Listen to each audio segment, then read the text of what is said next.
Olá, tudo bem? Fato econômico. A economia ela entra em conjuntura de volta mais uma vez hoje com a dupla de parceiros Lucas Skywalker e Gustavo Gaia para falar um pouco sobre IPCA e o último ato do Copom, com a qual vem informando ali manutenção ou não de Selic de 15%. Tudo bom, pessoal? Tudo bom? Bom dia. Tudo certo? Bom dia, André. Bom dia, Gustavo. Então vamos lá.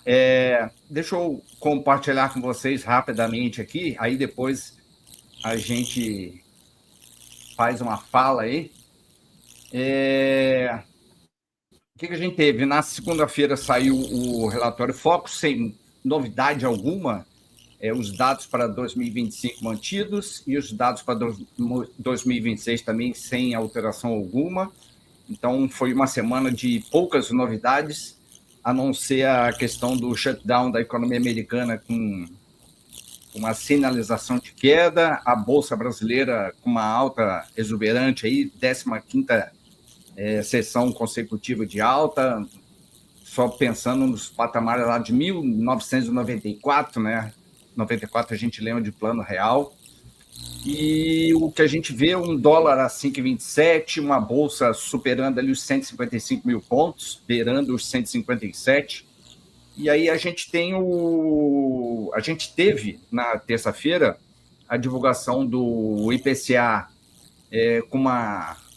O mercado financeiro está prevendo um 0,15, veio 0,09, ligeiramente abaixo, e veio a ata do Copom também nessa terça-feira, com a sinalização meio dúbia de que o bastante período longo de Selic a 15% vai conseguir convergir a inflação para a meta. E ao mesmo tempo vem ali uma sinalização de que esse período já de Selic de 15% vai trazer com que a gente venha a já ter um afrouxamento monetário assim para os próximos períodos. Obviamente, isso, próximos períodos, significa 2026. Né? Então, o IBGE liberou no dia de ontem a inflação de outubro, 0,09. Né? Isso está disponível lá no site do próprio IBGE. Então, a gente veio com uma inflação de 0,09, um recuo de 0,39 frente a setembro de 2025. A inflação acumulada no ano já caminhando abaixo do teto da meta de 4,5%, 3,73%, e 4,68% em 12 meses. Né? Lembrando que em 2024 a inflação tinha sido de 0,56%. Esse é um gráfico que mostra uma trajetória já decrescente da inflação oficial, IPCA, divulgada ali na própria página do IBGE. Né? E a outra informação que eu quero que vocês depois falem um pouco, eu selecionei 2 itens da ata do Copom que foi divulgada ontem. Primeiro, o item 9, que fala das expectativas de inflação medidas por diferentes instrumentos e obtidas de diferentes grupos de agentes seguiram trajetória de declínio, né? Mas permanece acima da meta de inflação em todos os horizontes, ou seja, a meta... A gente não bate 25, 26, 27, 28, a gente não chega na meta, conforme o relatório Focus de mercado. E no ponto 15, né, a ata do Copom vem dizendo o seguinte: o comitê avalia que a estratégia de manutenção do nível corrente de taxa de juros, 15%, por um período bastante prolongado, ele repetiu de novo isso da ata anterior, é suficiente para assegurar a convergência da inflação à meta. Né? E aí vai a pergunta para vocês. O que vocês acham? Né?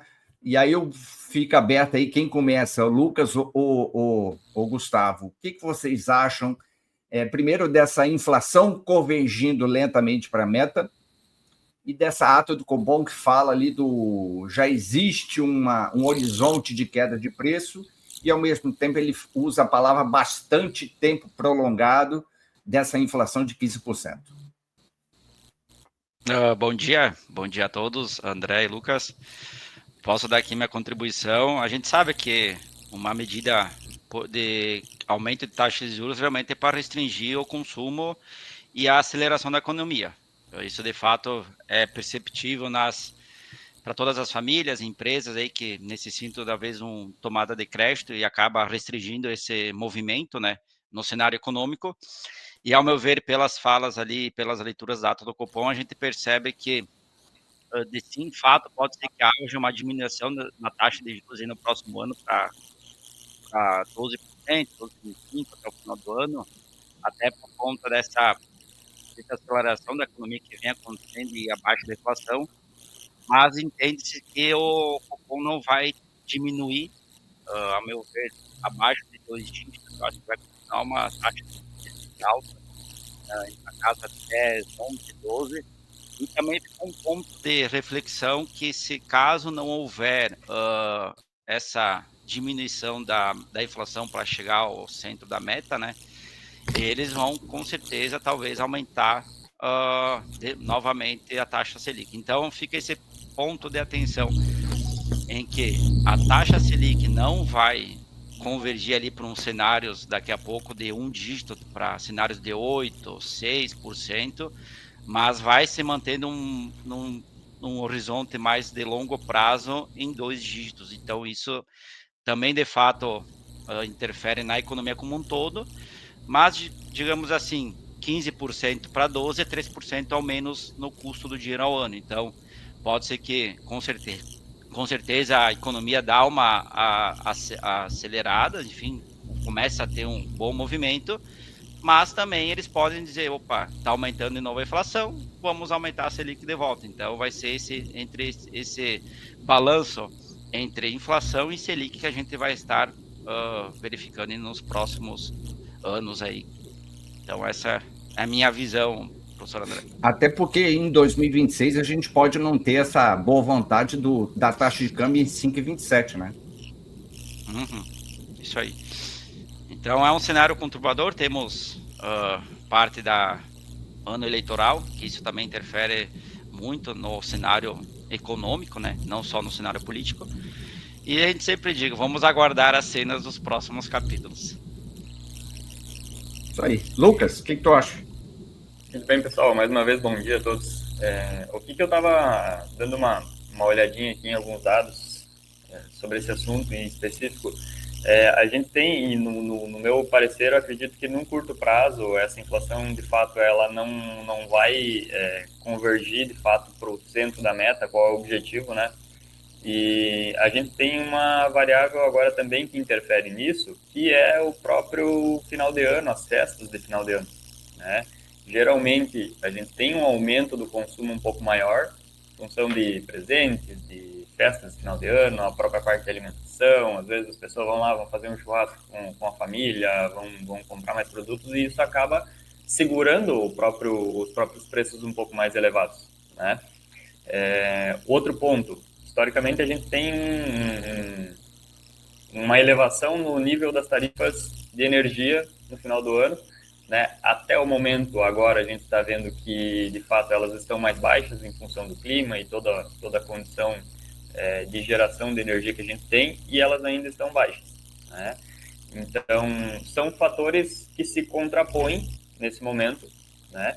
E com relação também a uma possibilidade de se manter mais estável, não se elevar tanto a inflação agora no final do ano, e a incerteza que eu acho que está pairando também sobre o Banco Central na própria questão de reduzir a taxa Selic nesse momento, em função do próprio endividamento das famílias. A gente estava observando aqui alguns dados que saíram, cerca de 79% das famílias estão endividadas. Esse é um dos maiores níveis desde 2010, que foi quando começou a ser levantado esses dados, né? Então, a gente tem uma restrição orçamentária no consumo, mas mesmo assim o brasileiro é aquele que ele sempre dá um jeitinho de no final do ano fazer uma festa, fazer alguma coisa. Então, meu posicionamento quanto a isso, eu acredito que vai se manter estável esses dados ainda até o final do ano. E para a própria Selic, né, até que a inflação de fato não vá convergir para o centro da meta ou até um nível um pouco abaixo, acredito que o Banco Central não vai estar mexendo nesses dados, né? Então, que ela provavelmente vai permanecer aí acima dos 2 dígitos, como o Gustavo mesmo considerou há pouco, né, até o ano que vem, e provavelmente até o próprio final do ano que vem ela não vai reduzir tanto aí, né? Então, meu posicionamento quanto a isso, eu acredito que ela vai se manter estável, né, tanto níveis de inflação quanto níveis de taxa Selic. Então, um resumo mais ou menos que a gente possa fazer é mantido tudo mais constante, ceteris paribus, uma taxa de câmbio de 5,27 nesse redor, 5,45, 5,41 para 2025. Um IPCA convergindo muito que lentamente para o teto da meta e aí muito mais devagar ainda para o centro da meta. E uma taxa de juros que parece que já está batido o martelo, mesmo que tenhamos mais uma reunião agora em dezembro do Banco Central, dessa Selic de 15%, aí fica para 2026, ano eleitoral, lembrou muito bem o Gustavo, essa redução da taxa de juros, né, taxa básica de juros da economia, Selic, ou janeiro, ou fevereiro, ou março, mas no primeiro trimestre ela deve vir ali por volta de 0,25 ponto percentual. Tudo vai depender agora do comportamento dos preços novembro e dezembro, né? E dessa questão de incerteza internacional que a gente ainda tem com relação a tarifas, guerras, né? Que a gente pode, então, impactar também a produção da OPEP+, com relação à demanda e oferta, está trazendo o barril do petróleo para baixo, né? Isso impacta Petrobras, e a gente tem o desempenho exuberante da Bolsa nesses últimos meses, e o mercado já prevendo ali que pode chegar a 180 mil pontos e 200 mil pontos a partir do ano que vem. Então, a gente tem um banho de boas informações, mas o fermento básico para a gente manter esse horizonte bom é uma taxa de câmbio comportada no que a gente tem agora e essa trajetória declinante da inflação. Né? Mesmo que a gente sabe que tem ali uns movimentos meio sinistros, podemos dizer assim, entre aspas, né? Bônus Itaipu, redução de preço da gasolina, né? Em períodos estratégicos para a gente trazer o preço do IPCA para baixo. Né? Então, a gente tem boas informações aí que a gente possa surfar nessa onda final de ano e início de 2026. Né? Acho que é mais ou menos isso, né, pessoal? Isso aí. Isso mesmo.